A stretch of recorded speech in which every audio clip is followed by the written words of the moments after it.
I sound when you come in, join in the chat. That's okay. Open up this door to her. Just let me know real quick.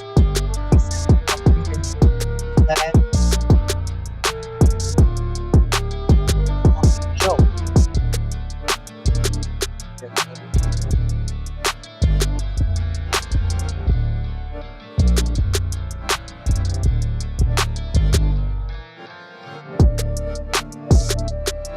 What you guys doing out there today?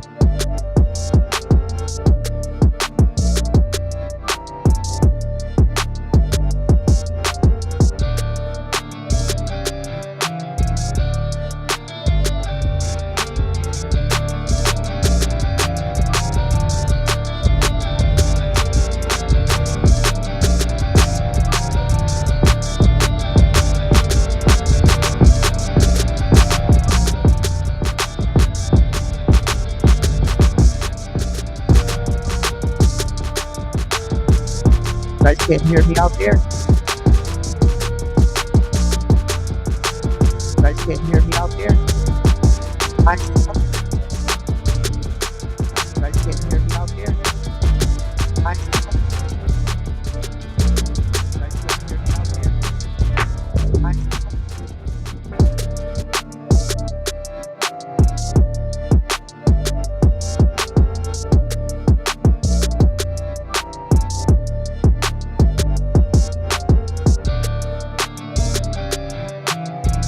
Loud and clear? Hear me loud and clear?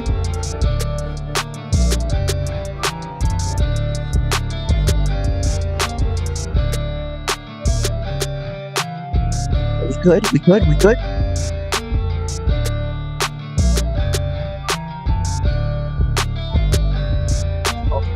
Fine.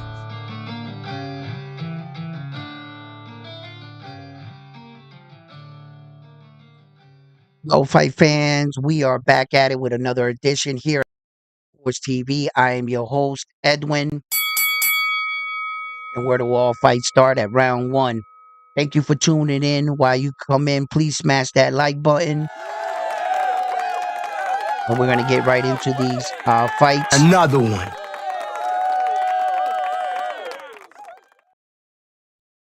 Last night was a big moment in women's boxing. Clarissa Shields really came out and showed a dominant performance. She even surprised herself at the end of the fight in the interview. She even admitted that she even surprised herself, with the power that she was showing. It's been a while since she's got a knockout. She moves up to the heavyweight division and defeats the heavyweight champion. She solidifies 2 belts, the WBC and the female WBO title. So she unified both titles in a very impressive manner, due to the fact that Amanda Serrano, uh, got her knockout, and both of these women are in the argument right now for the GOAT, the best female boxer we have today. Difference between Clarissa Shields and Amanda Serrano is Amanda Serrano doesn't call herself the GOAT. Amanda Serrano doesn't allow anyone to call her. The fans can call it, but she's not on TV claiming to be the GOAT like Clarissa Shields is. Clarissa Shields came up with the GOAT, the name, and kudos to you. Kudos to you for coming up with the little slick name and everything. But because you came up with something in this world doesn't mean it's yours. See? So Clarissa Shields is like telling everybody that she's the best female fighter. And Amanda Serrano is just simply just performing. And that seems to be the difference between both of them. As far as female fighters, I have no argument. I have no argument. I give them both GOAT status. Amanda Serrano and Clarissa Shields. I don't have uh definitive answer for you on that. The only thing I can say about their status as the best female fighter in the world right now, I can comfortably say here on my sports channel that the best female fighter in the world is an American fighter. I can say that. Pick whichever one you want, Amanda Serrano or Clarissa Shields. They're both American fighters, both of them. So you know, whether you like a more technical style fighter or a more boisterous, dominating fighter as Clarissa Shield. I mean, that would be to you or your interpretation of what you like as a female boxer. As for what I saw with my very own two eyes, I saw Amanda Serrano come out and dominate her competition. And I saw with my own two eyes Clarissa Shields come out and dominate her competition. So hats off to both of you. It would be an amazing fight if you can get those two girls to fight, Clarissa Shields and Amanda Serrano. Unfortunately, they're too far apart in weight division. Meaning Amanda Serrano just fought at 140, and that's not her normal weight. She felt too big at 140, Amanda Serrano. She was complaining a little. She was like, I don't even got my abs. She said, I want to go back down. So she's already wants to go back down, right?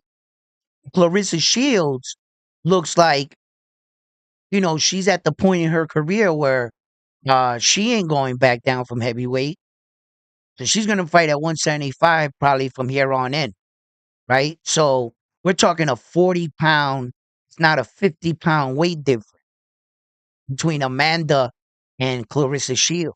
It just that fight's not gonna happen. That's just like the world wanting to see Naoya Inoue fight against Terrence Crawford. That's just not gonna happen. It's basically the same scenario, but in female sport. You got two of the best. They're just too far apart from each other. Unfortunately, for the world to see a fair matchup, and even if you were to get those men in the ring, I wouldn't want to see it because it's not going to be on an even playing field. What are you going to do? Shrink down Terrence Crawford, make him look like a crackhead, right? To fight Naoya Inoue? And if Naoya Inoue beats him, I'm going to be on next day talking shit. You guys fucking depleted Terrence Crawford. I won't give Naoya Inoue the win. No, because you're not going to cheat the American to give him the win. And then I'm not going to let you guys blimp up Naoya Inoue and put him in Terrence Crawford's weight. And then I'm not going to give you the win because I'm going to say y'all blimped up the Japanese dude. Y'all didn't fight him at an advantage. So that is something that is just not going to happen. They're just two great fighters, two separate weight divisions. That's all that is. We're not going to, we can't make that happen. You see? So there were a lot of big moves in boxing throughout this week. We had some pretty decent fights. I even saw the return of Michelle Ali Rivera last night on the undercard of the Clarissa Shields fight. I'm trying to get an interview with Michelle Ali Rivera, see if I can get him to come on the show, the Salsa. He's starting to go in the right direction with the wins. He looked good last night. He showed his patience, his poise. He believed in the game plan that Rocky, his coach, devised for him. He stayed focused. He stayed the course. It was a very good win. The guy he fought was a little unorthodox, a little wild. He doesn't box like a technical boxer.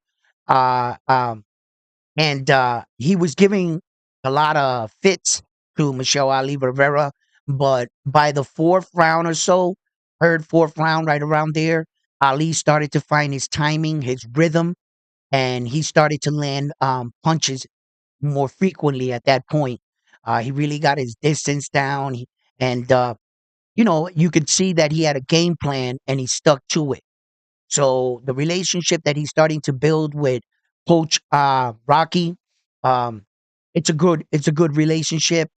Rocky's really fine tuning Michelle Ali Rivera La Salsa, and let's see if Rivera wants to who's he call out next? Where does he go from here? Uh, a lot of people have been saying that they can still put that fight together with Subriel Matias. Subriel Matias recently lost his title, but beating a fighter like Subriel Matias would definitely elevate you to that title slot, depending which avenue Michelle Ali Rivera wants to go. So, hopefully I get a little bit more with him. I'm also going to get an interview with Jermaine Ortiz.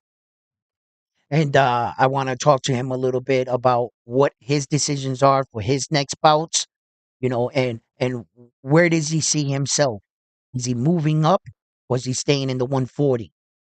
Okay. So oh, you got Regis Prograis gonna fight Jack Catterall too.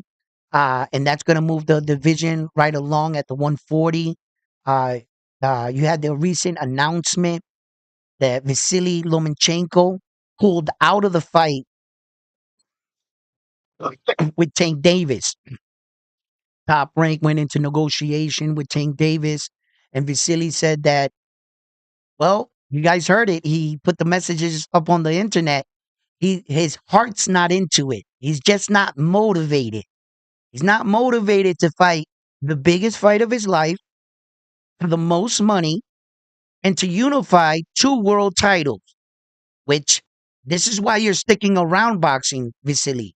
You haven't retired because you're still chasing that dream of unifying all four belts.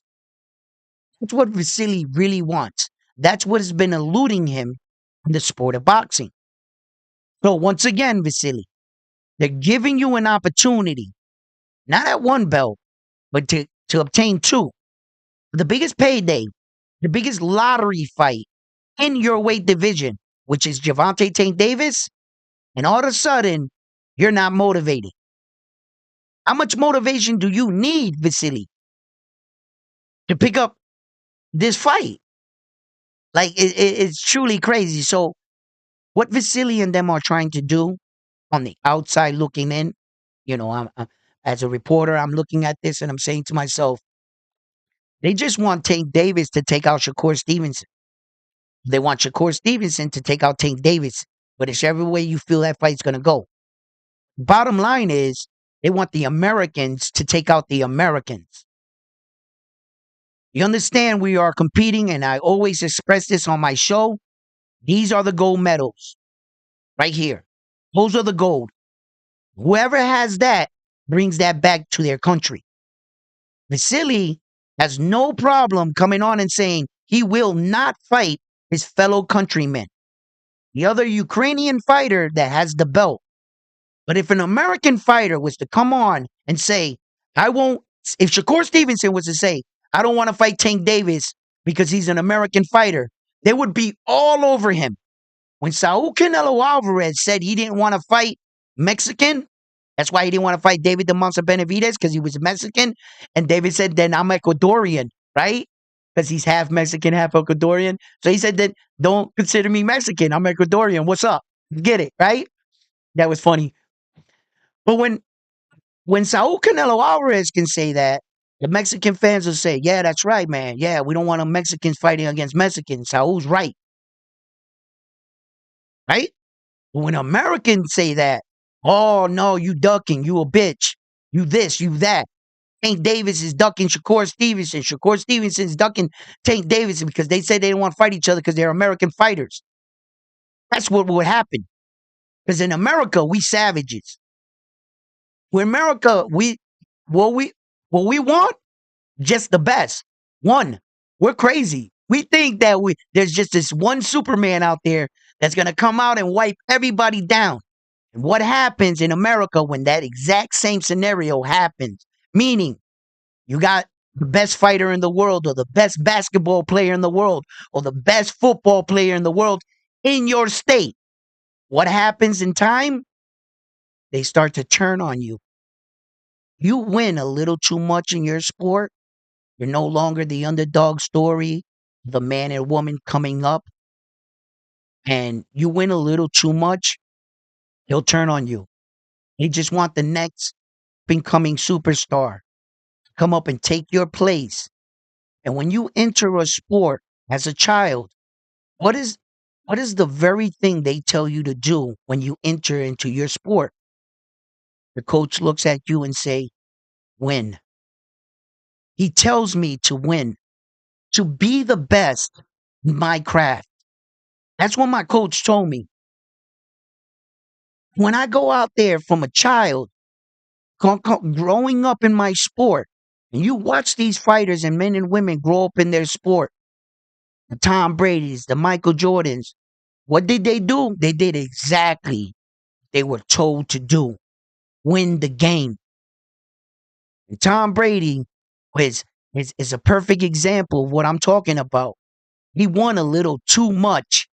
And when it was time to give out the awards and the NFL top 100 players, they passed on him.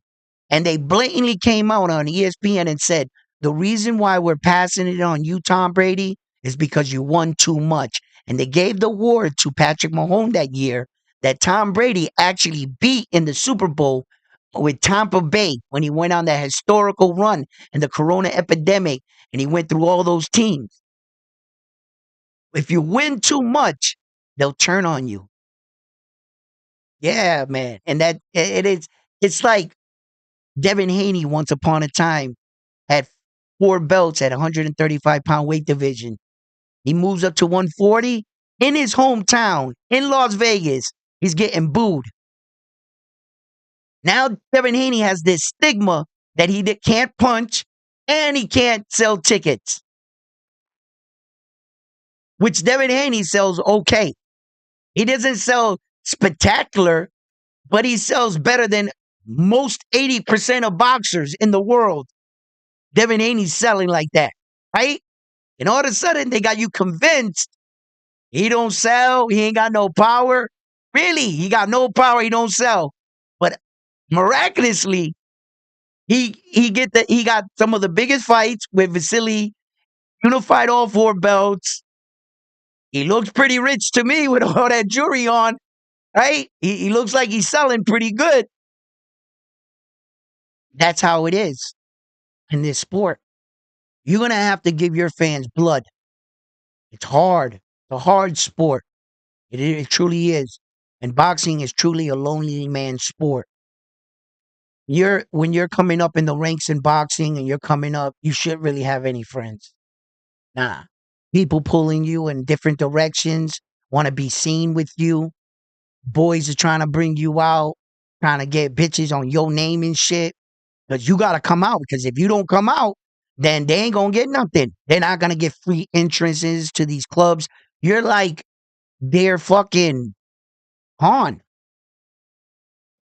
You shouldn't have any time for that shit. You know? Let the party go, man. Do what you got to do. Pursue and chase your dreams. And if you are ever lucky to obtain a world title, my best advice to any champion that obtains a world title, stay the course. This is when you're supposed to start training. This moment right here. You're not supposed to fucking get the belt and say, "Oh, I want a vacation now because I worked so hard to get the belt." No. You mean to tell me you swam across the entire ocean just to drown at the shore? You did all that work just to fucking go on vacation? Nah. Championship mindset. You win the belt, now it's time to defend it. Now we got to prepare to keep this belt. And perhaps we'll get another one. There's other belts out there. There's other infinity stones. And you as a champion, it must be one of the most proudest moments of your career to obtain the world title. No sooner that I get it, my mentality is going to switch to a different mode. I'm going to say, yeah, this is nice, but there's 3 more of them out there. Let's go get the other 3. That's what kind of shit I'm going to be on. Some Naoya Inoue shit, where he's not comfortable in the division while the world is calling other people champion in his weight division. He don't like that shit. Don't like that shit. So what's he do? He goes and collects all 4 belts. That way you cannot call no other champion in the 122-pound weight division champion. And currently in the sport of boxing, since that explosion of 2023, where everybody got belts, currently Naoya Inoue is the only man in boxing right now that has all four belts.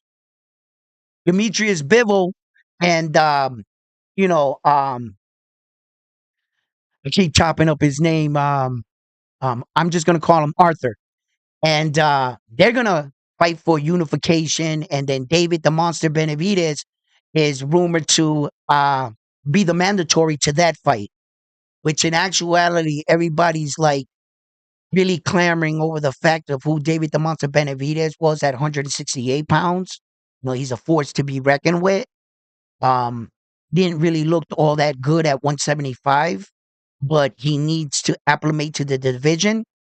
But fighting guys that are naturally that size, that have been in that weight division, scares me for David the Monster Benavidez.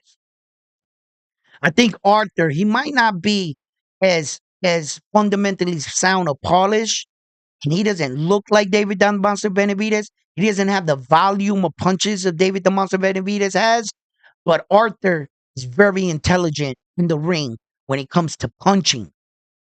He's gonna land that shot. He's gonna land several of those shots.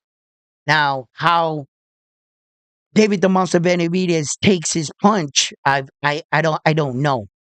That I don't know.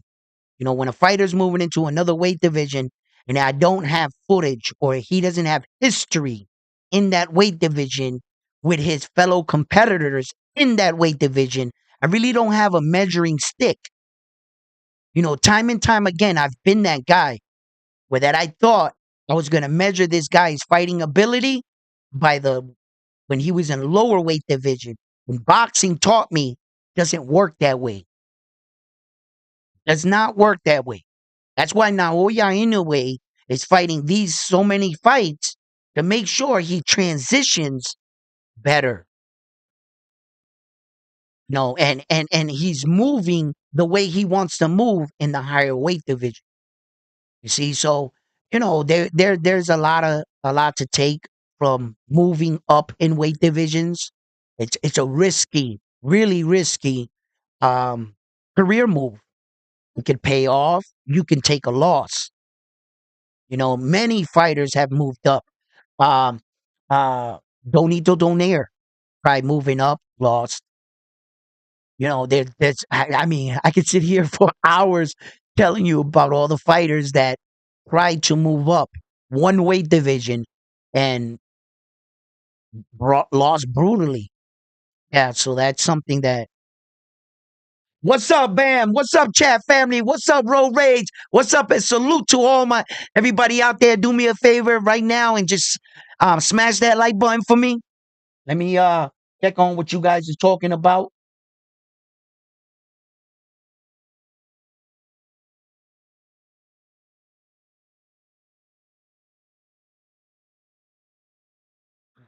Loma saw the Devin and Martin fight and now doesn't feel what? Feel comfortable? Okay. Yeah, that could be so. But uh look, man, I I feel uncomfortable sometimes saying this about Vasily Lomachenko because of it has as much as of a talented fighter that he is, you know, proof is in the pudding. You know, when it comes to fighting the black American slick style, Vasily does not like going against it. And I mean the best black American slick style fighters that we have, that like at the high, he'll fight like the middle guys, the American slick style, like he'll beat up on those guys because they're not doing the American slick style at the highest level. Vasily can fight those guys. But when it comes to the American slick style, that our Americans are doing it at the highest rate, they happen to be black dudes. Vasily doesn't fight them. It's always something with Vasily and black American fighters. And this has been going on for years, bro. If you guys are not aware of this and you guys think, oh, nah, what the fuck is that one talking about? What am I talking about? Okay. Devin Haney was 19 years old. He was going on 20 years old when he filed and petitioned to fight Vasily for the WBC title. You guys do know Vasily opted out to fight him and vacated his belt. Devin Haney was upgraded and awarded Loma's belt at 19 years old because Loma didn't want to fight Devin Haney. And Loma went and fought Teofimo Lopez with the WBC franchise belt, which is not really a belt in boxing. You might have a belt and the organization gave you one. That belt is fake as fuck. That's a fake belt. Vasily vacated the real belt to Devin Haney when he was 19 years old, and Devin Haney got that fucking stamp by Tank Davis. Yo, he's an email champion. He didn't beat nobody for that belt. Remember that? That was Vasily when Devin was 19, bro. He wouldn't fight the black American fighter, bro. Then they offer him Shakur. Nope. They offer him Tank. Nope. Devin. Nope. I'm like, Vasily, but you're not. You're not fighting the top guys. Then all of a sudden, Devin Haney gets all 4 belts.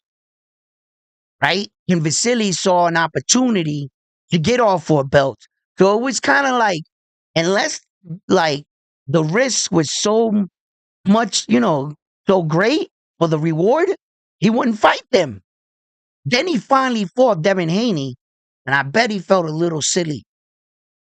And I think that's due in part to his father because I'm going to tell you right now, Vasily did fucking great against Devin Haney. And he finally, fought him. And some people think he might have won that fight. Right? So I don't think that it's so much that he's afraid of him. It's just a high risk of losing the fight and tarnishing your record.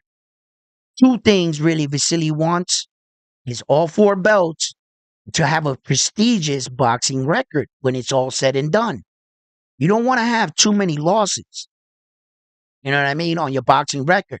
See, when Vasily retires, he's going to have some pretty cool accolades that'll go with him to the Hall of Fame, right? He does have 2 gold medals, guys. And he is the fastest fighter in boxing history to win a world title in only 4 fights. So his name is in the record books for that. It's silly. 2 gold medals, the fastest fighter. So what else can you add? How many more weight divisions? And can you add more belts to it? With as small as possible losses, with as few losses as possible. So when taking the risk of fighting the black American fighters, Vasily doesn't seem to be wanting to take that risk. It's too high. That's going to be another loss on your record, potentially. He gets in that ring with Tank Davis. Honestly, you can't really say that Tank Davis just wipes Vasily down. I don't see that. Vasily can fight, boy. And he's slick as fuck, boy. Right? I think it'll just be a great fight. But eventually, Tank will catch up to him. It'll be in the later rounds, but I believe Tank will catch up to Vasily. I think Tank hits way harder than Vasily. Vasily can crack, though. You've seen Devin's face. You've seen Vasily knock dudes out. You've seen him chop down fighters like Norris. All them dudes, man. Vasily can crack, bro. He doesn't have that technical one-punch knockout, but you keep taking Vasily's punches. Remember they was calling him No Mas Vasily? He was making undefeated fighters retire. Stu.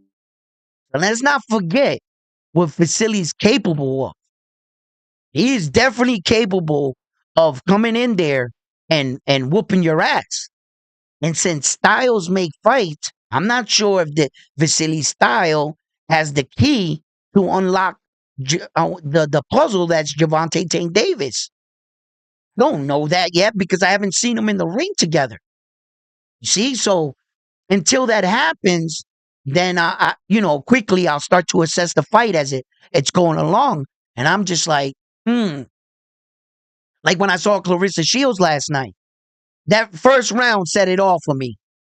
I said Clarissa's gonna knock her out. I knew it. I was like, and I saw him. Sometimes you can determine things like that. Um, I thought that the guy that fought Michelle Ali Rivera last night was a front runner, and that he was going to give him problems early in the fight, but his technique and it lasted the entire. So sometimes, you just gotta learn about the fighter, and this comes with experience of watching all fights and all fighters and seeing what they're about. Like um Teixeira, um Teixeira, right? Okay, when he fought Joe Joyce, bro, I thought he got tired in the third fucking round. There was no way I thought Derek was gonna make it all the way to the end of that fight. He was just out on his feet. Shame on Joe Joyce for not being able to finish a fighter that is physically fatigued in front of you, and you getting dropped. All that juggernaut shit with Joe Joyce, he's done. That should be his last fight, really, Joe Joyce.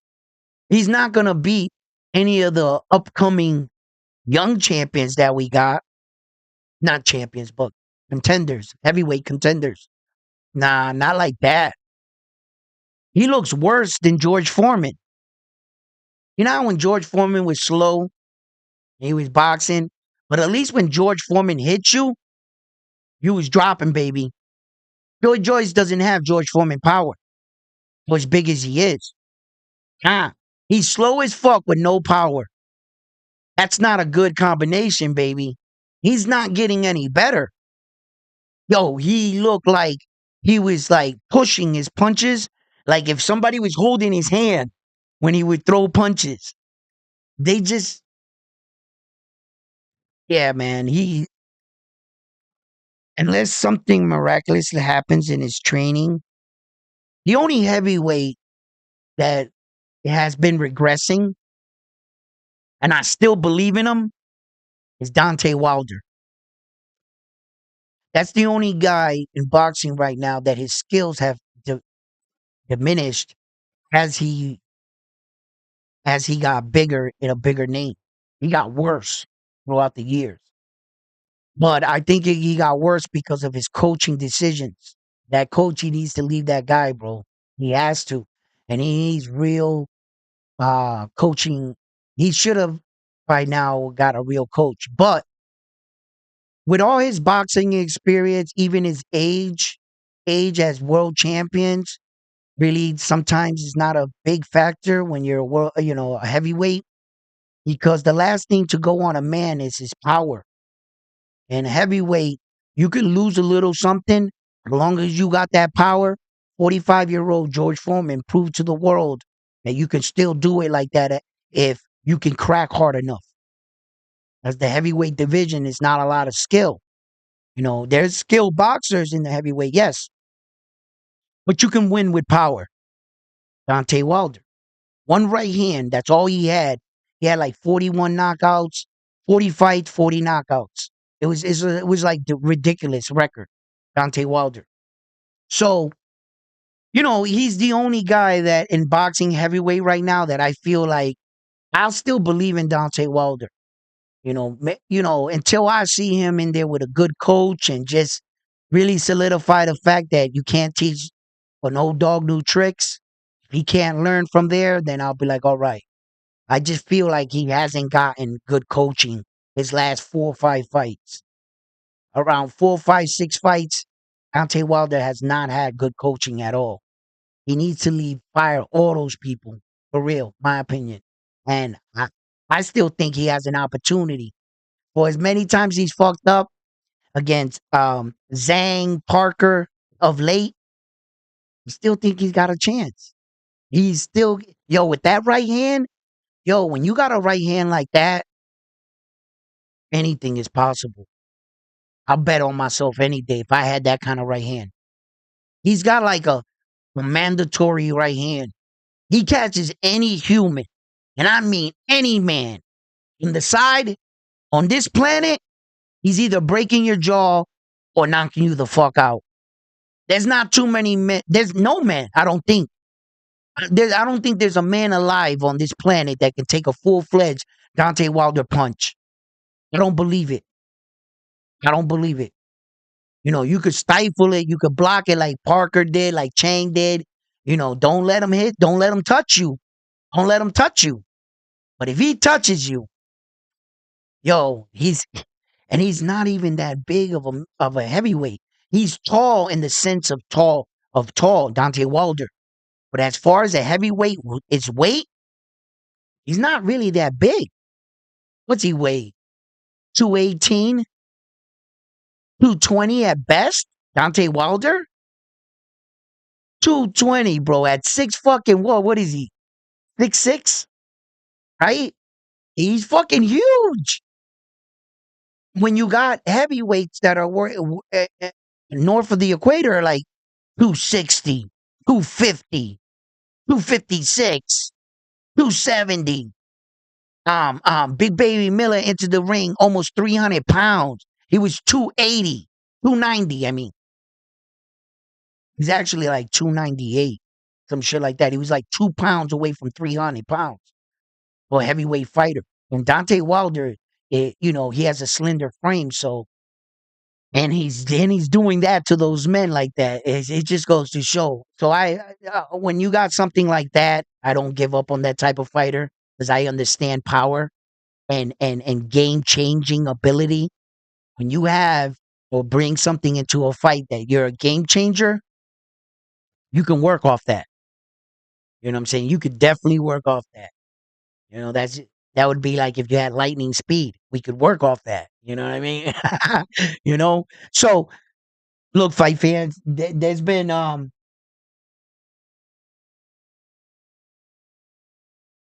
Shakur and Tank is better than the Loma fight for you guys.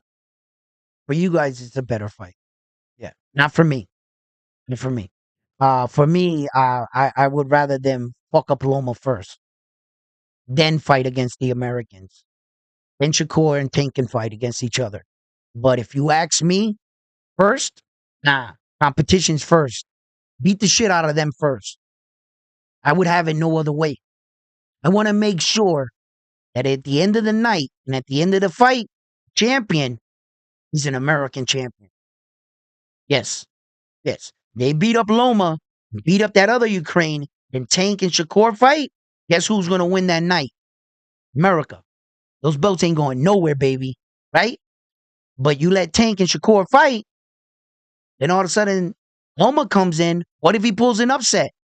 The work that Tank did to take away Shakur's belt, and then Loma comes in and beats Tank, Tank just did his dirty work for him. And then Loma walks off with the belts. Fuck you. Uh-uh. Uh-uh. Well, I don't care what I like to see. I know that fight between Tank and Shakur eventually, hopefully, will happen. Right? But if as the competition standpoint goes, fuck that. Fuck Loma up. And his boy too. You and you outside. Let's go. Before I sit here and say, yeah, fucking Shakur and Tank Davis. Nah. They haven't cleared everybody out yet. They haven't beat everybody. The number one guys, the other guys with the belts. No. Why do we gotta fucking sacrifice our guys against our guys? Why can't you guys beat us? Fuck that. I'm not happy that now they're trying to push Tank and Shakur. No, they're just trying to get our guys to beat our guys.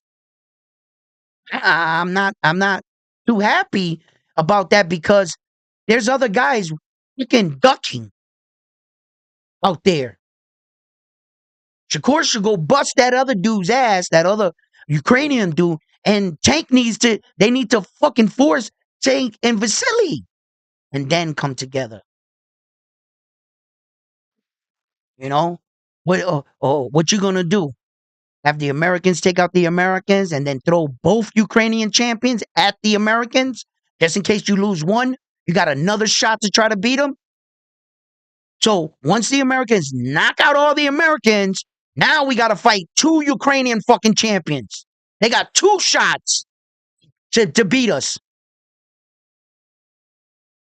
You see what the fuck they doing, bro? Nah, nah. I hope Shakur Stevenson and Tank don't get that fight going now. Yeah, real talk. Hope he doesn't fight him. No, because if Vasili's allowed to fucking duck and walk away because he doesn't have motivation, then don't push our boys to attack each other. I want to hear no bullshit about fucking Tank ducking Shakur or Shakur ducking fucking no, fuck that. If you don't fucking say that fucking Vasily ducked him, right? Then don't fucking call Tank a duck or Shakur a duck. Or this dude is talking about I'm not gonna fight my countrymen. Oh no, it's a fucking duck, bro.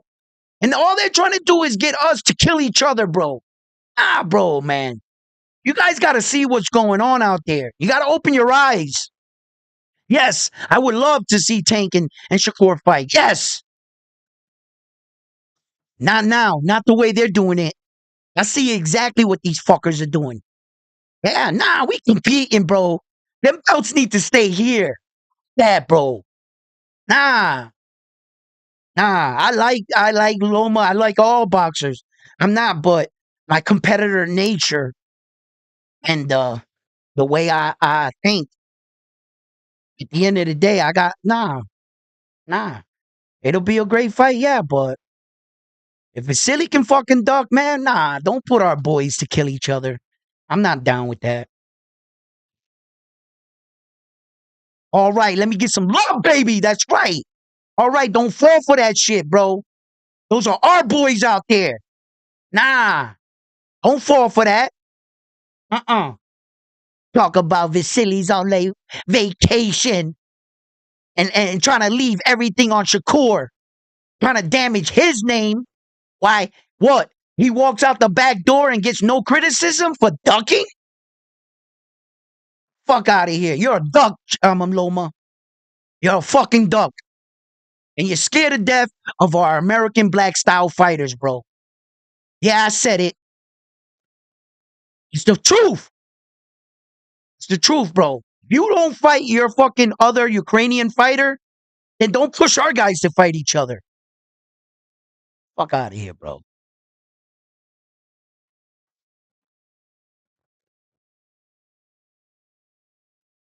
Thank you, brother. Thank you, man. I just don't want you guys to be blind. You know, it sounds good. Sounds good that we want Tank and the Devin Haney's to attack each other, the Ryan Garcias. It sounds great, the Teofimo Lopez. If you haven't noticed, those are all American dudes, bro. Yeah, where the fuck are the rest of you guys at? Where are your Mexican fighters at? Where are your Dominican fighters at? Where are your Russian, your Ukrainian, your Japan? Where the Filipinos? Everybody else. Where they at? Yeah. And in a time where that America's not doing too good with belts, we need some fucking belts. We haven't had a world heavyweight champion in how long? Since Deontay Wilder? Come on, bro, man. America's gotta step up. We gotta step up, bro. Yeah, man. We did obtain a couple world titles, which is good. Thank God we have Jerron Boots Ennis. Jerron Boots Ennis is doing his thing for us. He secured that title. Thank you, Jerron. Terrence Crawford is going to venture out to 154 pounds. I'm a little nervous for that fight right there. You know, um, we're working on it. We're working on it. I need Subriel Matias to jump back into action, try to obtain that belt back for us. Puerto Rico is America. So when Puerto Rican fighters win a belt, that is US. That is fucking USA. Yes, it is. 100%. If the US currency in that country is an American dollar, fucking US money right there. Ain't no other president on those, right? All right then. US, baby. So, I definitely, as for like champions, as for champions right now, huh,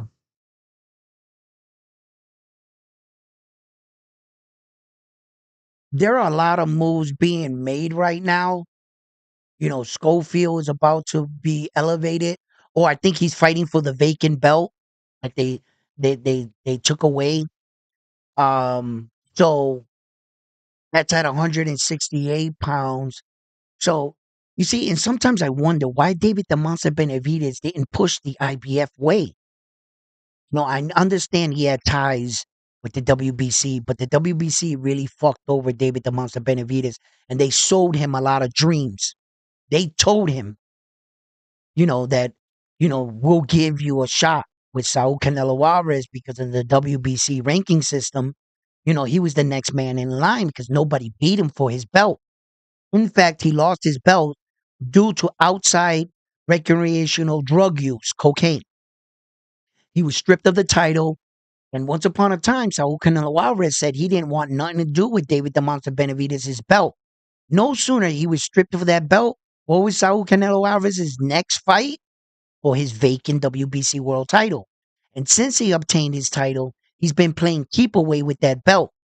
David the Monster Benavidez has already been and was paying sanctioning fees to the WBC organization. And at the time, it was the right move to make. Stay with the WBC organization.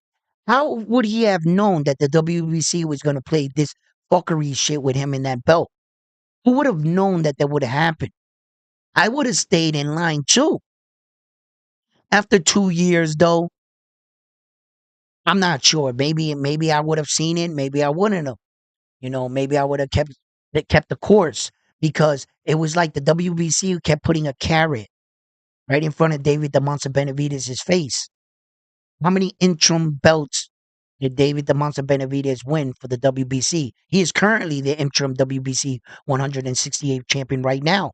How many title eliminators? How many times did they order Saul Canelo Alvarez to go into negotiations with David the Monster Benavidez? And have we got that fight yet? I'll wait. No.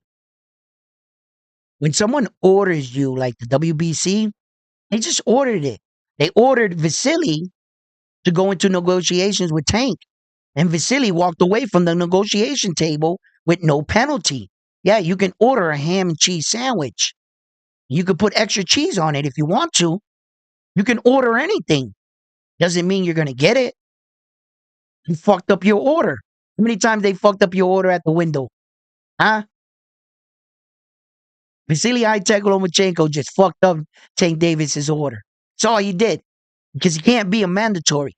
And since WBC has to issue their mandatories, it's not like in their ranking system just falls in place like the IBF, next man up. They're a no bullshit organization. The WBC, they actually sit down and decide who they deem worthy of fighting for their belt and who they want to order and mandatory. That's up to the WBC as an organization. Only they can do that. You can't do it for the WBC structure. You can request it. You can let and inform the WBC know that you're interested. And if you have a high enough ranking, they'll consider it. Then they'll publicly come out to WBC and make the announcement that you're the WBC number one contender, and that now you become the mandatory to said fighter. See? But in the IBF structure, they have a ranking system, a legit ranking system. The number 5 guy fights against the number 1 guy. He beats the number 1 guy. Guess what? He becomes the number 1 guy. Guess what? He's next in line for a world title fight. Guess what? The IBF organization notifies the champion in writing, via email, whatever, and they inform him, your next fighter needs to be this guy, whatever his name is on the paper. The IBF does this. That's your next fighter. If you don't fight that name, anybody else other than that name right there, guess what's going to happen to you? You're going to get stripped. Ex Saul Canelo Alvarez, ex Terrence Crawford, ex Usyk. If the IBF plays around with you, these fighters were coming up in a time where they thought they controlled the belts and the sanctioning bodies, and they tell the sanctioning bodies what to do. The sanctioning body, like the IBF, is saying, "You mean you telling us what to do? You think that's your belt, huh? Nah, that belt is going to stay right here when your career is over. And there'll be another champion to wear it. There were hundreds of champions before you, and there's going to be hundreds of champions after you that are going to wear that exact same belt. You need to recognize this is our organization. We give you the world stage, and we let you borrow our belt. We let you borrow it. And you don't tell us what to do. We tell you what to do. You're the one that wanted to become a boxer. You're the one that wanted this as a profession. And let me remind you, you're at your job. And these are the bosses. You think that you've become bigger than boxing Saul Canelo Alvarez? You think that all the protection that they gave you, there was just one organization that was waiting for their time. Because there's 4 belts, so there's different mandatory, who was ever in line. And Saul Canelo Alvarez did fight the IBF mandatory some time ago to take some of the pressure off. And each time, there's going to be a mandatory that comes the following year. So the IBF has been trying to play catch up with him. So for the 3 years, the 3 belts that he had, that the 3 organizations were like playing ball with him, the IBF waited until they got their turn. And now Canelo Alvarez turned around and said, I want to fight Edgar Berlanga. And the IBF said, nope, we're not signing off on that. In fact, we have an IBF number 1 contender, which is Schofield, and you need to fight him. Canelo said no. They said, give us our belt. Just like that. Let's get it popping. So Saul no longer has all 4 belts. No one does except Naoya Inoue in the sport of boxing right now. He's the only current champion that has all 4 belts. Now, and then, there's a couple of little buzz going around in boxing gyms right now. I'm not sure if anybody reported this or said anything about it. I haven't seen anything on the internet about it at all. But Jamel Charlo showed up. Yeah, he tweeted out some things, but he actually showed up to the gym. Wasn't really doing anything. He was like walking around and shit type shit. But a couple guys in there was like talking, and he's talking like he's coming back. I'm not gonna say that he's like in the gym every day, whatever, but that would be exciting, to see him come back. Him and his brother. I wouldn't wish anything on anyone. And I hope they got their shit back together and came back to the sports. Those were 2 American fighters that both of them have world titles. We can get them to come back and fight in that middleweight division right around there, super middleweight, etc. I'm for it. Errol Spence Jr., he lost his belts to another American fighter, Terrence Crawford, and he's looking to try to make a ring return against Sebastian Fundora, the towering Inferno. Now, that's a tricky fight. Whenever you fight a man that tall, that rangy, that lengthy, and Sebastian is starting to learn how to fight and utilize what God gave him. He was criticized in the early part of his career for being such a tall person and a lengthy person and giving up all his attributes. He fights on the inside. Sebastian Fedora will be chest to chest, head to head. Well, you can't be really head to head with him because he's so much taller than everybody, but he's in the inside and he's mixing it up when he really doesn't have to. He can be standing on the other side of the ring and just snapping that jab, snapping your head back. But he chooses, and since his knockout by Martinez when Martinez knocked him out. Since his knockout, he's really been like learning how to fight on the outside. I think he did really well against Tim Tszyu, although my opinion is skewed on that fight. Had Tim Tszyu not suffered that cut, I'm not sure if Sebastian wins that fight. Yeah. So, you know, but congratulations to him. And now Errol Spence Jr. is trying to make a ring return against that monster right there. That's a big puzzle for Errol to come back. And there's already been a little bit of hiccups with that Errol Spence thing. They've Errol already got some other kind of injury, and that date for that fight is kind of up in the air right now. But he's still claiming and wanting to make a ring return, Errol Spence Jr., and he wants it to be against Sebastian Fundora, the Towering Inferno. Sebastian Fundora still has the WBC World Title at 154. He was stripped of the WBO, which I believe was unfair because it was like everything Tim Tszyu had going on fell on Sebastian Fundora. I felt like they should at least gave him a fresh slate and get his own mandatory type shit. But in the mandatory system, it does make sense that even if you beat the champion, you get the belt, it shouldn't take away from the next guy in line, like fucking start over the whole fucking ranking system. That guy has to be the next guy in line, right? Okay. The way Terrence Crawford did it was a bit different. He was never in the 154-pound weight division, so he didn't have a rank. He couldn't do it that way. Terrence Crawford had the ticket. He had the one thing you needed to fight the above champion, and that was the WBC title at 147 pounds. Once he had that, that makes him the mandatory for the guy at 154. Shall he choose so? Doesn't, just because you get to 147, now all of a sudden you have to fight. No, that's if you want to. You want to stay at 147, you could do that too, right? But Terrence Crawford activated that rule in the book and the belt to move up to fight the Israel. See, so that's how he got with that fight with Israel. He didn't get it in the ranking system. He didn't get it any other way. He did it with the WBO. That's how Terrence Crawford got there. There's a difference. So Terrence Crawford pushed to fight Sebastian Fundora through the WBO. That's how they stripped him.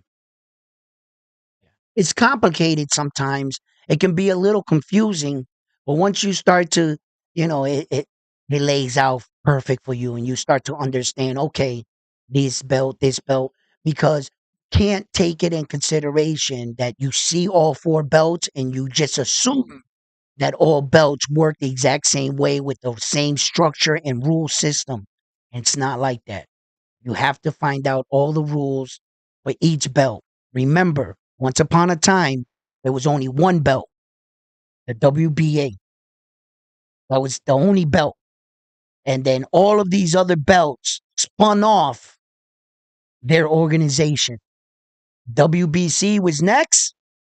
The IBF was next. And then soon after came the WBO, but it took them like 10 years in the sport of boxing to officially become recognized as a world title. And that's the WBO. WBO main headquarters in Puerto Rico.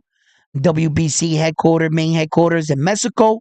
IBF WBO headquarters is in New Jersey. And the WBA's main headquarters is in Panama.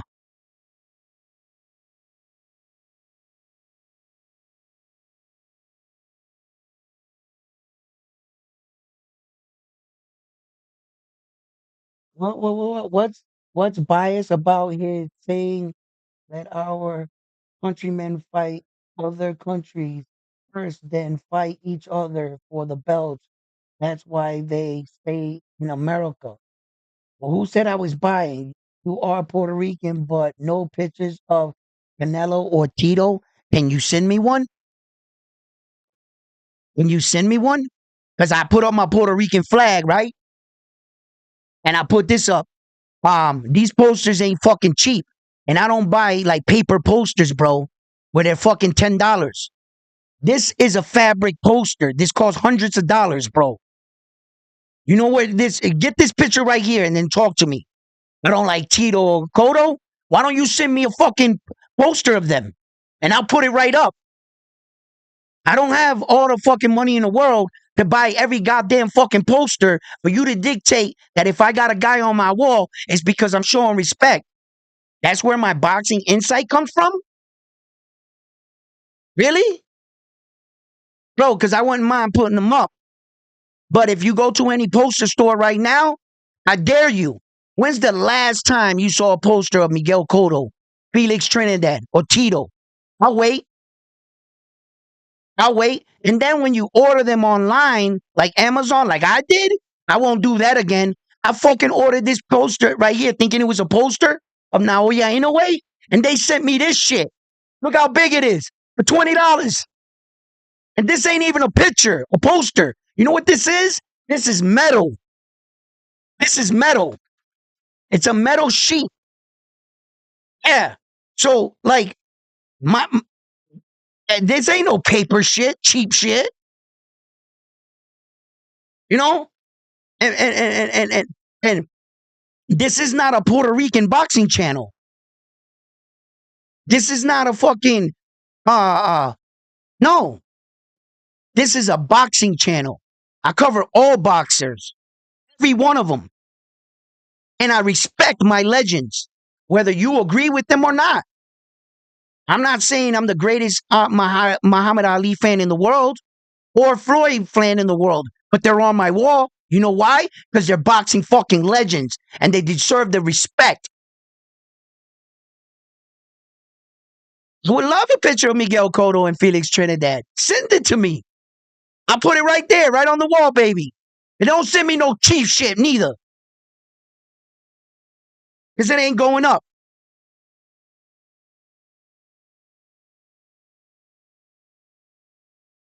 Fucking, I don't got no picture of Miguel. This motherfucker, bro. That shit is hard as hell to get.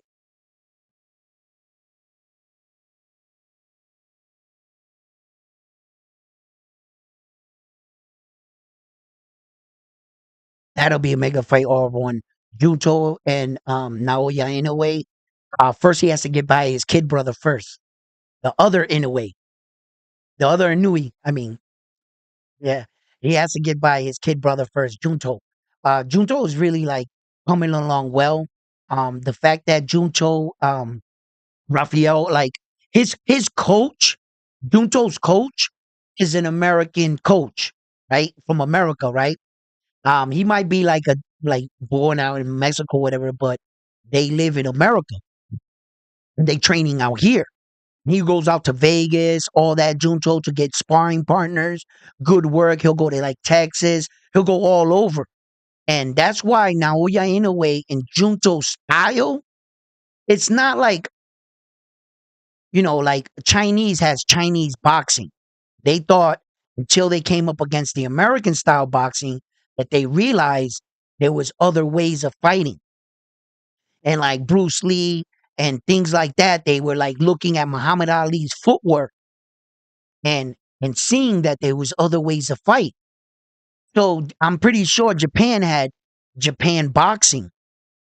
And a lot of these boxers started to realize that the American slick style boxers, they've been fighting for much longer. They figured out other things. So Japan took it, and it seems like their guys at the lower weight divisions, they're like those natural kind of fighters at that weight division. And they're really flourishing, really taking the art and the sweet science of boxing and they're implementing it on what they already know. And it's spelling out success right now for the Japanese fighters with 10 world champions right now, currently. So I feel like, you know, uh, Junto's coaching is definitely good. And the way that he's implementing himself and adapting the American slick style with his fighting style, With each fight, I think he gets dangerous and more dangerous and more dangerous. But what do you guys think? That the greatest fighter in the world is just going to sit down and allow him to catch up? Naoya Inoue is probably arguably the greatest fighter we have right now. And as Junto Nakatoni gets better with each fight, what do you think Naoya Inoue does? He gets better with each fight as well. He's not going to slow down for Junto. And that's the problem. I think Junto sees that as well. Kind of like on that Kobe Bryant shit. Where Kobe Bryant's been saying, I've been training like this for 5 years. If you start doing the Kobe Bryant system today, you'll never catch up to him. He's got 5 years on you. It's kind of what Junto's going up against when it comes to regards to Naoya Inoue. Naoya Inoue is not the type of fighter that takes any time down, that blows up in between fights. He stays in shape all year round. And he's banging out these fights like nobody's business. Yeah. So that's gonna be a tough fight for Junto. You know what I'm saying, Nakatoni? And I gotta admit, Junto looks good. He looks great against those guys. I don't believe that Junto's gonna look like that against Naoya Inoue. You're gonna have to understand that Naoya Inoue is gonna shut down some of his offense. And when Junto wants to get into the position where that he wants to fire off his offense, Naoya Inoue is gonna be in his face. And Junto's gonna have a problem typically that he hasn't had in much of his fights. That power coming back to him. He's not gonna. I think that he's not gonna do or look like the Junto like we're always used to seeing him dominating these guys, knocking out Maloney like that. You're not gonna do that against Naoya Inoue. He's fought taller, lengthier guys. He's fought even bigger guys than Junto already. One of the best fights that Naoya Inoue had was against Ryu, right? That was a fucking another Japanese guy. And I think Gichi or Ryu, would give Junto Nakatoni in his prime, and if you were to put them together, it would have gave him a great fight. So Junto right now is really starting to separate himself from the rest of the Japanese fighters. And he's trying to like put himself in that situation where that maybe possibly one day he can get that fight. The even better fight that I would like to see would be Junto Nakatoni against Bam Bam Jesse Rodriguez.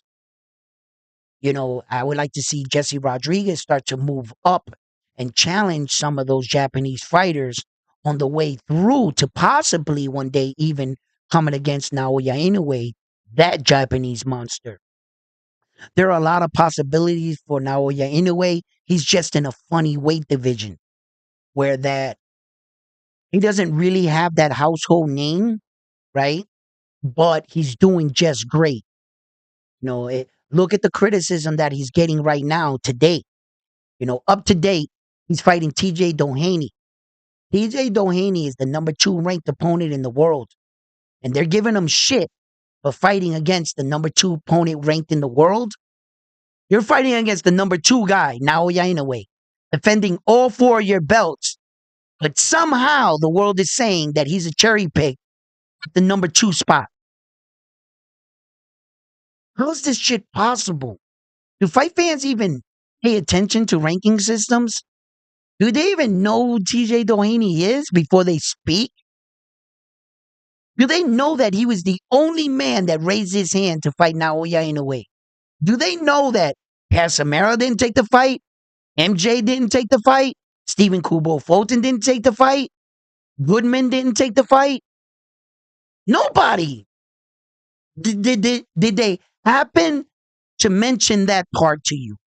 Did they happen to mention when they just released Casemiro's training footage, he had a gut?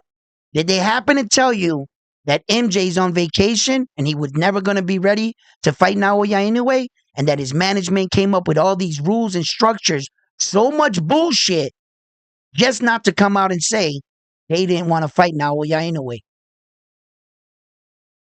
That's why Bob Aarons had it up to here with MJ's boxing promoter. We don't even want to do business with that piece of shit. Yeah. So before they convince you that somehow Naoya Inoue picked the cherry pick, you mean to tell me his cherry picks are the number 2 ranked opponent in the world? You're nowhere near a cherry pick if you're in the top 5 of a real ranking system.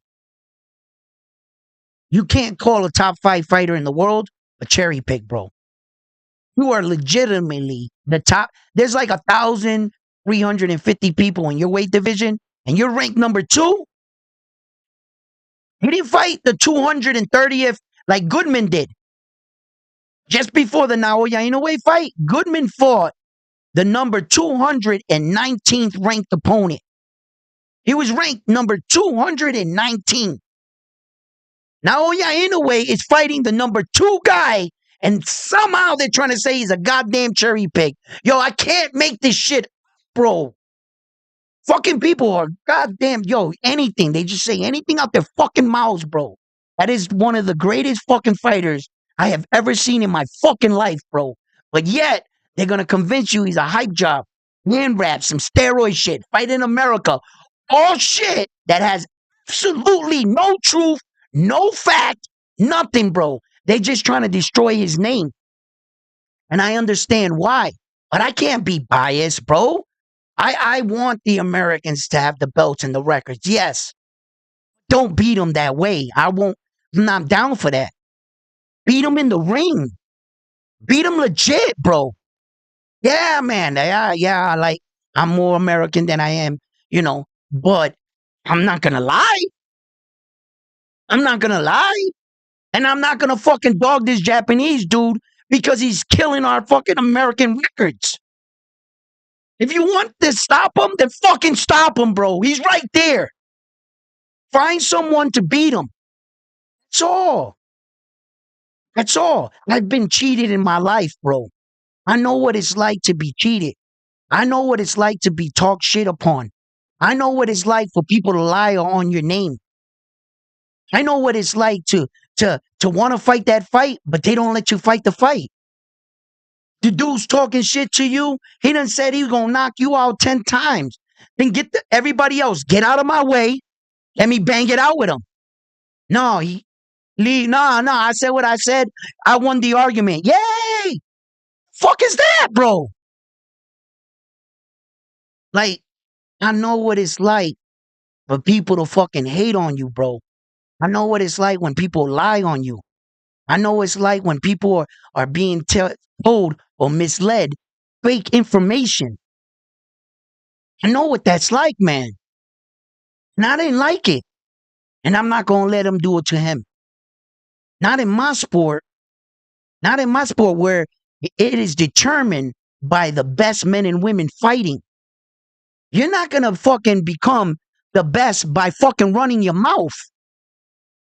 We can't allow that. You need to be the best by performing.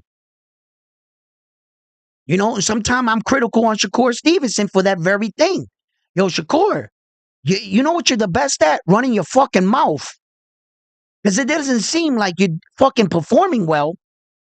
It seems like every time I'm coming on, I gotta fucking make up something for the American. Because he's fighting too cautious, like he's gun shy. Whatever Edwin De Los Santos did to that man in that ring, he fucking made Shakur Stevenson gun shy. But I'm not gonna lie about it. But I do know who Shakur Stevenson is. And I know what he's capable of.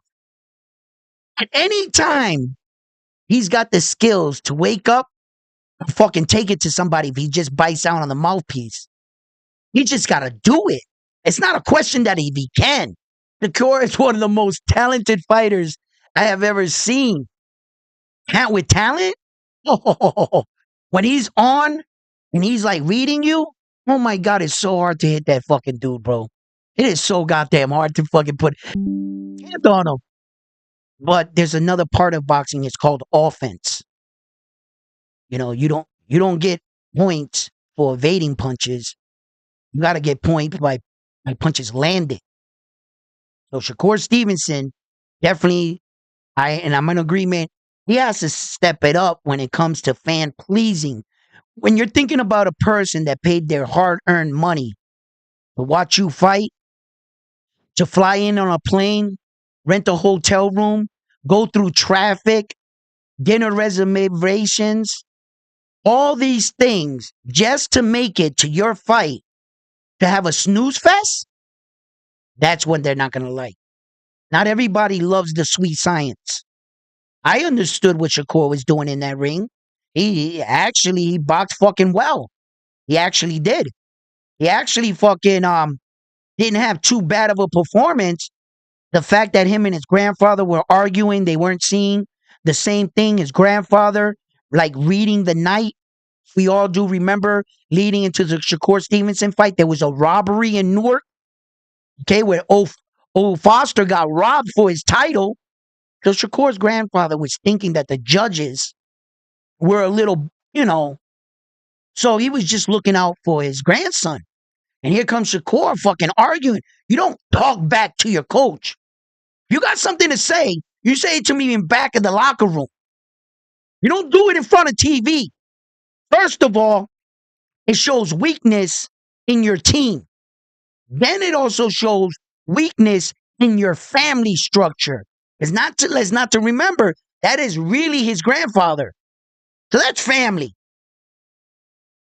You don't let the world see that. We family. You got something to say to me? Well, call me over here. We'll talk over here. I don't want to disrespect you as my family in front of other people. Because if they see me disrespecting my family, they're going to feel like they can do the same thing. That's just like when you're out with your boys and somebody says some old fucked up joke to you. If a stranger was to say that same joke, he couldn't get away with that. The only thing that allows you to laugh with your boy is that he's your boy or family. But don't repeat everything you hear in life. Just because he said it, don't you say that shit out your mouth, because I'll smack the shit out of you. Right? So that's why it wasn't a good look for Shakur Stevenson arguing with his grandfather like that. It just wasn't a good look. So, but I know who he is. I know exactly who Shakur Stevenson is. It's just that, I don't know what happened. And this happens to a lot of athletes. How about that home run artist in baseball that's cranking home runs? And for a month straight, he strikes out. He's going to a sports therapist. We know what he's capable of doing. We know he can crack it over the wall. What's happening right now? He's in his head. He's a great athlete, good home run hitter. He's got to get that clear. That is Shakur Stevenson right there. He is one of the best fighters we have. Good skill, great.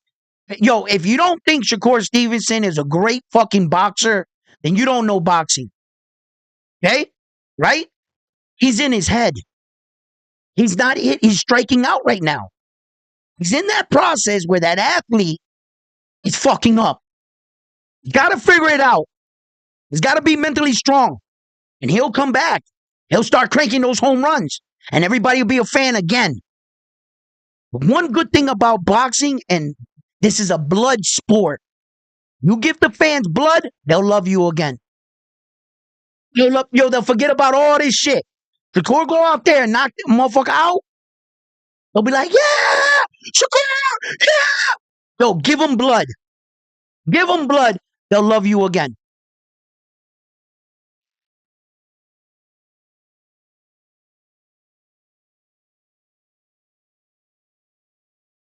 Tank might be up to something. What the fuck is Tank up to? How is Tank up to something when he has a 7-fight contract deal with Prime? Tank's fights are already basically negotiated. He already signed a fight deal.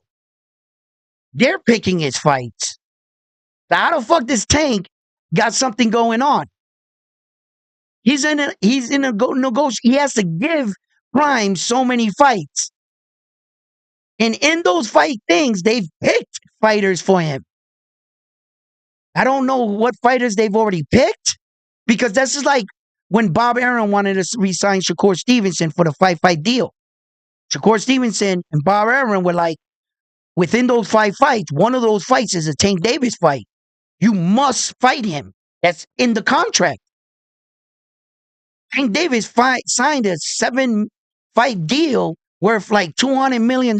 He's making like $33, $39 million per fight for Prime. So what funny shit could Tank be possibly doing? He's got to bang out these fights, and they're gonna pick him. Yeah, Prime is paying for it. They already got a deal. Whatever Prime wants, they're gonna get. Right? You think they paying him $39 million a fight? Tank already agreed to that. So you guys better know your fucking boxing news.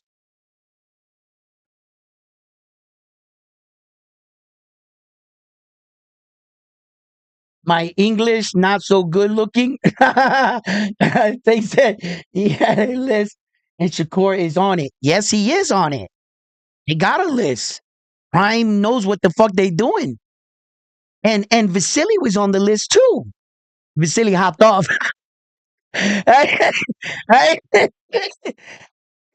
Now I bet they're looking at Bob Arum like, yo, Bob, what's up with your boy? You see, Tank and Shakur get all this criticism and ridicule. Um, Shakur gets one sentence and walks off into the fucking sunset with no fucking yo, you must yo. It's crazy, bro.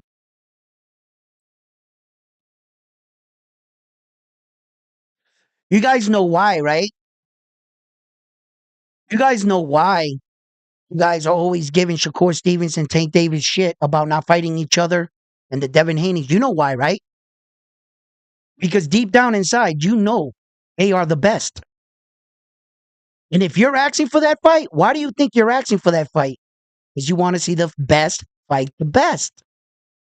And although you might be angry and talking your shit by from the other side, whatever fighter you choose to support, because that's on you, right? Whether you're a Tank Davis fan or a Shakur Stevenson fan, what side of the street are you on? Right?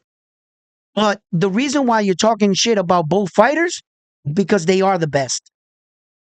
And you do want to see the best fight. That's what you're arguing about. You want to see the best fight in the best. And if Vasily walked off and you guys are okay with it, you're secretly acknowledging that Vasily wasn't going to be a better fight than Shakur Stevenson. That's what you're saying. And by saying that, you're admitting that Loma's not that guy. But the fight you want to see is Shakur and Tank. So even though you guys are fucking going at each other's throat as fans, you are acknowledging that that's the fight you want to see. You are acknowledging that they are the best. That's what you're doing. So they can say whatever you want about Shakur. Why do you want to see him fight Tank? Right? Right? Because he's the fucking best too.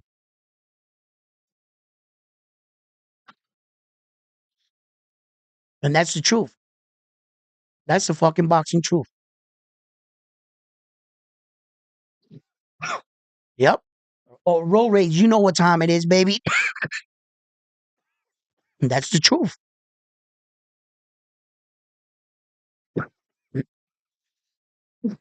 Mm. I always like chopping it up with you guys, man, about this boxing stuff. Mm. Man, but I'm also, oh, what did you say? Moving up in weight division, even just 5 pounds. It is something, yeah. Shakur's heart has to be racing to know he can.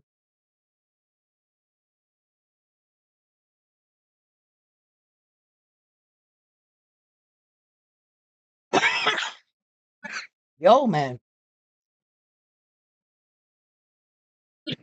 Mm.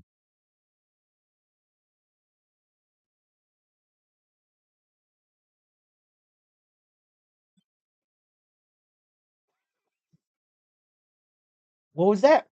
Roger just got ahead.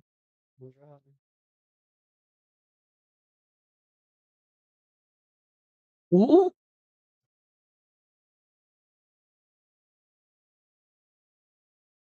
go ahead and drop a super chat and donate to the cause. You got to listen. Drop something in that super chat for me one time. That super chat. Where do all fights start at round one? That's to all the people in the chat tuning in to the live stream. If you're just joining us, please, while you walk in, oh, we got here. Round one sports talk. You know how we do. You know what I mean? Thank you for that super chat. Hold up. Roll Rage, my man. Showing the support and the love. You know what I'm saying? Dropping that 5 spot for your boy. What did he say? He said, what you got? I plead the fifth. I got a document right here. It says, fifth. I got something to say. Plead the fifth. Yo, that's what's up, showing the love, man. I think Pitbull and Rayo will be the fight of the night. Say it, brother. Say it. I'm gonna tell you right now. There are not too many boring Isa Pitbull Cruz fights. There was one I saw that was kind of boring. Uh, but when he's on his game, Isa Pitbull Cruz is definitely coming to fight. Rayo is really coming into his own as a fighter. Okay. Coming off that impressive knockout against Bumblebee there. Uh, Chris Colbert, La Bipa, Bipa, whatever they call him, right? Chris Colbert. When he knocked out Chris Colbert like that, I saw him evolving as a fighter. I remember when he lost Jose Valenzuela. I saw that fight when he lost. And he came into that overconfident. You know, he realized his mistakes and his preparation and his training, and that you can't play around with boxing. You got to be in it full heartedly. Can't just be, you, you know, coming in. I'm training when you have a fight schedule. As a boxer, you have to maintain this level of your body being in shock. You don't want to blow up in between fights and then have to train, because that'll take away from you learning more things. It's going to take a lot longer for you to get into shape. Had you been in shape, focused, going into a training camp, now you're prepared to start learning. You don't have to always take that step backwards to get back where you need. That's just, you're wasting fucking time. As a professional, you must maintain a level of fucking being in shape as a boxer. You know, it requires a lot from a fighter. That's why it's truly a lonely man's sport. You see? So, I believe that Pitbull, uh, he's serious about wanting to stay at 140, bro. Pitbull. And he's made that his home. All he's doing is acclimating to the weight division, because Pitbull is going to go up against Teofimo Lopez after this fight. Shall he win? If he saw Pitbull Cruz wins this fight, Teofimo Lopez is going to fight him for that belt. Mark my words. Right? I believe that's the only champion right now he's willing to fight. And because of the fact that Devin Haney was a put champion in recess, right? And Sergio Martin is going to be fighting for that belt, right? So, and then they're already announcing, like, yo, the WBC, they like, they're showing Devin Haney like, bro, we don't need you right now. We're not only we're gonna put two fighters to fight for your belt, we're gonna even announce the winner, like the whoever fights the winner and shit, the next opponent. It's fucking crazy, right? Because they put the Russell brother as the next man up. So, look, Jose Valenzuela and Isa Pitbull Cruz, that fight right there has the potential of stealing the night 100%. That could be a barn burner right there. Could be a very exciting fight. You're going to see Isa Pitbull Cruz forward pressure, throwing those hooks and vicious body attacks. You're gonna see Jose flaring him out from the outside, trying to keep Isaac Pitbull Cruz off of him. And Jose Valenzuela has enough pop in his punch to really stagger and hurt Isaac Pitbull Cruz. And if he hurts him and staggers him just enough, he can move in for the kill. So it's either way. And I think that both of those Mexicans, they're gonna come and they're coming to fight. That's gonna be a really good fight. Um, Andy Cruz, though, you got fighters like Andy Cruz and David Morale, fighting. It's tough to go up against a card like that, and you also got Terrence Crawford on that card. I like Isaac Pitbull Cruz fight against Jose Valenzuela, but there's just too many superstars and exciting fighters on that card that I can definitively say that I could definitely say that that fight is a sleeper fight. I think that it's going to be a better fight than a lot of people think. You know, you know. I said Bam Bam. Bam Bam already knows it is. People like him and shit, and me, we're expecting that. We're expecting that fight to be fucking big. But you got a lot of fucking heavy hitters on this card, man. Andy Cruz, man, he's looking fucking better and better. Training with Jerron Boots Ennis' dad there. He's really taking that Cuban style with that American slick style and implementing it. And he's looking like new money every fucking fight. From the first fight that Andy Cruz fought, that he was coming over transitioning from the amateurs to the pros, he looked good, but I seen better polished fighters coming out at a professional level. So even though everybody was trying to hype up Andy Cruz, I didn't see anything spectacular. It wasn't like, oh shit, I've never seen that before. Bullshit. I seen Abdullah Mason fucking come out and Keyshawn Davis and Floyd Mayweather as I've seen way polished. I seen Inoue Inoue at 19 come out in his first professional fight. I've seen way better polisher fighters than Andy Cruz. You know what the fuck they're talking about, right? But I haven't seen too many fighters improve by a fight to fight basis as much as Andy Cruz. Yeah. By a fight to fight basis, what has he got? 4 fights in the fucking in boxing right now? You can't have anything more than that. 4 or 5 fights, that's tops. That's all he has, right? And every time I see him, he looks exceptionally better.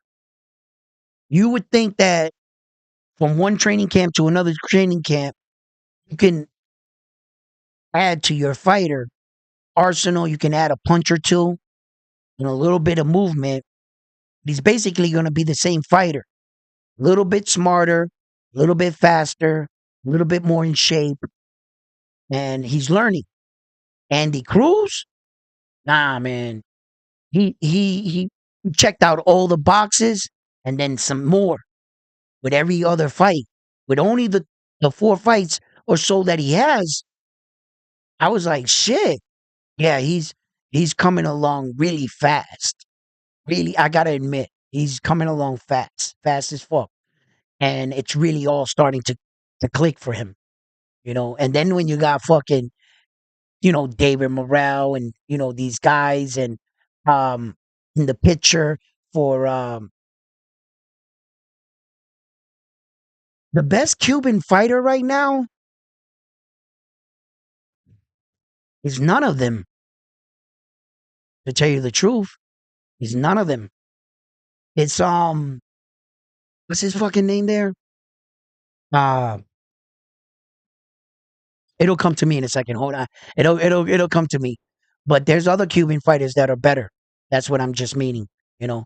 But let's see what happens. That could be a fucking a fight of the night candidate too. It could be. I don't think Andy the Destroyer Ruiz with Big Bailey Miller or Henderson and um Jarrell Miller and Andy the Destroyer Ruiz, and then there's the other baby that's on the card, Anderson. I don't think they're gonna be like stealing the fight of the cards. Nah, not that much. But Terrence Crawford's on the card, bro. And once you got Terrence Crawford on the card, it's like crazy, you know? So it's going to be tough. It's going to be tough.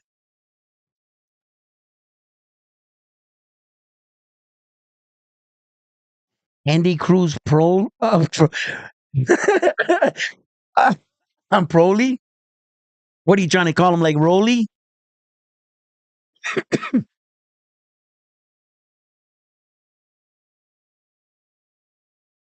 What's your official pick?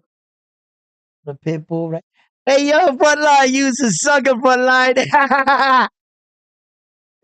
Yo, uh, my pick for the fight, I got I got Eastside Pitbull, Cruz, Jose Valenzuela. That's who I got. And I got from round 1 to 12. So any other round, hey, you guys can have. All right? I have a feeling I'm gonna win this time. Hey yo, frontline. Hey yo. He's a sucker frontline. But you know me, guys. You know me. You know I got to. You know what I'm saying? Bring my expertise of Notre Dame in the building by just claiming what's mine. Yeah. You know what I mean? Yo, listen, all right, you guys are crazy. Nah, but I keep it funky and I keep it fair. I always address it. You guys know. Frontline just mad because he ain't won yet neither. You know what I'm saying? So Frontline just salted R1. You know what I mean? And he trying to pass the puck to Bam Bam that also has eluded the Notre Dame's Covenant Award. You know what I'm saying? But R1, he knows what time it is. He's been there. You know what I mean? Y'all crazy. Yo, fight fans, listen. You guys are the best always. I'm trying to tell it. And where do all fights start? At round 1. We always drop in Another one. for you guys here. So I have for you today. You guys been the best. Frontline. All facts. Oh, facts. And use the second, baby. Hey, yo, Beckham, you gonna put on a little fax machine picture there? You know what I mean? Yo, you've been pitching a shutout, R1, with the Notre Dames. Yeah, well, I'm with you. I'm with you. You know what I mean? We're in a select category, you know. Hey yo, all right, R1. This is gonna be our week. This is gonna be our week. We're gonna show the world we can pick these rounds and the fights on point. We're gonna show our boxing insight. You know what I mean? Didn't I call it for Clarissa Shields last night? Wasn't I on point? Didn't I say it was the second round? Hey yo, that would be some sucking shit that a dude try to take credit on the line, right? Yo, nobody saw that coming. What did I have? Yo, I was so far off, right? I was like, my pick had to be like the worstest pick because I called a unanimous decision. So I was like way off, you know? Yo, we had, who was it? Who do we have? Let's see last night. Mondo was the closest. Mondo had the 4th round. Bam Bam had the 7th. Edwin had the second knockout. That guy, he's nice, bro. Carlos had the 5th. Yo, boxing had a unanimous decision, and Rob had the 5th round. Yeah. Frontline didn't even enter the tournament. So I don't know what Frontline be saying all the time, and he be hyping you up, Bam. But you know this Frontline don't even get in it, right? He didn't get in that one. So, at least we in it to win it. You know what I'm saying? Show the pad at win. Yo, show them. No, I don't want that. We don't. We ain't got to. Okay, hold on. Edwin, there was an X, and then it said round 2. It's clearly right there. It says it right there. Edwin, don't pay attention. Don't pay attention to that. And pay attention to the 2. It's right there. You see? Yeah. Yeah.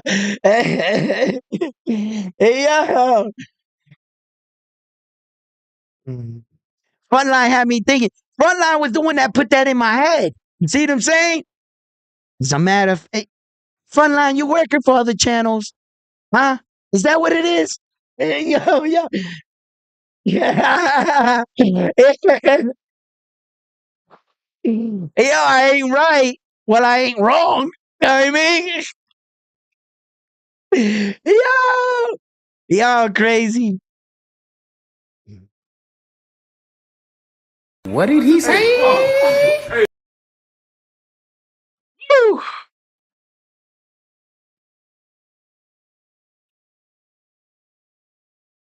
I had it right the first time. No, no, it was Frontline. He blind me to a unanimous decision. Yeah, yeah, that's what happened. Yo, listen, guys, you guys are the best, man. We're about to end this show. That's all guys.